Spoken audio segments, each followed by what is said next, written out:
नमस्कार बालमित्र मैत्रिणींनो, मी मंगला वलवकर. मी तुमच्यासाठी एक छानशी गोष्ट घेऊन आले बरं का. तुम्हाला माहिती माझं मंगला आजीच्या धमाल गोष्टी नावाचं यूट्यूब चॅनल आहे. तर मी त्याच्यावर तुमच्यासाठी गोष्टी सांगते, काही श्लोक सांगते, काही अनुभव सांगते, काही प्रसंग सांगते, काही विनोद सांगते, आणखीन मोठ्या माणसांसाठी पण काही ललित लेख सांगते, काही अनुभव सांगते. तर माझं चॅनल तुम्ही सबस्क्राईब करा, लाईक करा आणि इतरांना पण शेअर करा बरं का. तर आज जी मी गोष्ट सांगणार आहे ना, त्या गोष्टीचं नाव आहे अष्टावक्र. काय नाव आहे? अष्टावक्र.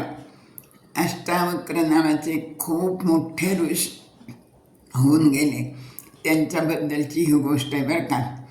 तर अष्टावक्र जेव्हा आईच्या गर्भात होते त्यावेळेस त्यांचे वडील ज्ञान शिकवत होते. ते ऋषी होते आणि ते विद्यार्थ्यांना ज्ञान शिकवत होते. आणि ते शिकवता त्यांच्याकडून काही चूक झाली तर अष्टावक्रची आई ते शिकवत असताना मुद्दाम तिथं जाऊन बसायची की आपल्या गर्भावर चांगले संस्कार व्हावेत म्हणून. आणि त्या वडिलांची चूक झाली की गर्भातून त्या बाळाने ती चूक सांगितली आणि हे चुकलं आहे म्हणून. तर त्यांच्या वडिलांना खूप राग आला. गर्भात असतानाच हा मुलगा आता इतका हे करतोय तर पुढं काय करेल आपल्याला, म्हणून त्यांनी त्याला शाप दिला की तू 8 ठिकाणी वाकडा होऊन जन्माला येशील म्हणून. आता प्रत्यक्ष वडिलांनीच शाप दिला. आणि ऋषी होते, पूर्वीच्या ऋषीमुनींची तपश्चर्या इतकी असायची की त्यांनी दिलेले शब्द खरे ठरायचे आणि खरोखरच तो 8 ठिकाणी वाकडा असं ते बाळ जन्माला आलं बरं का. आता आईला तर आपलं मूल प्रियच असतं. आईने प्रेमाने वाढवलं, मोठं केलं, शिकवलं त्याला. तो खूप शिकला, विद्वान झाला अगदी. आणि एकदा काय गंमत झाली, जनक राजांनी पंडितांची सभा बोलवली होती बरं का. पंडित म्हणजे विद्वान लोक. धर्मशास्त्रावर चर्चा करायसाठी पंडितांची सभा बोलवली होती. तर अष्टावक्र पण त्या सभेला गेला बरं का. तर सगळे पंडित तिथे येऊन बसलेले होते. आणखी आता चर्चेला सुरुवात होणार होती.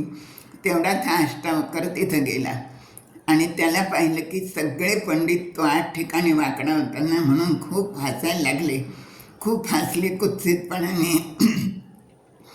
अष्टावक्राला तो त्याची तयारी खूप असल्याने राग तर नाही आला त्याला.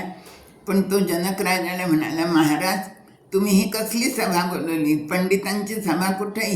ही तर चांभारांची सभा बोलवली म्हणे तुम्ही. तर सगळे पंडित लोक एकदम आश्चर्यचकित झाले आणि जनक राजालाही आश्चर्य वाटलं. म्हणे का असं का बरं म्हणतोस तू? अहो म्हणे हे तर माझ्या चामडीला पाहून हसले म्हणे सगळेजण. हे कसले आलेत पंडित? हे काही पंडित नाही आहेत म्हणे. हे कळल्यानंतर मग त्याची योग्यता त्या सगळ्या सभेतल्या पंडितांनाही कळली, आणखीन जनकराजाला पण कळली. आणि मग जनकराजांनी अष्टावक्राला आपलं गुरु केलं आणि सगळं ज्ञान अष्टावक्रांनी जनकराजाला सांगितलं. आणि अशा रीतीने अष्टावक्र हा जनकराजाचा गुरु झाला. आणि ह्याच अष्टावक्रांनी अष्टावक्र गीता नावाची गीता लिहिलेली, ती पण अतिशय सुंदर आहे. तर आता हा असा अष्टावक्र पंडितांना चांभार म्हणणारा. धन्यवाद. आवडली ना गोष्ट? नवीन आहे गोष्ट बरं का.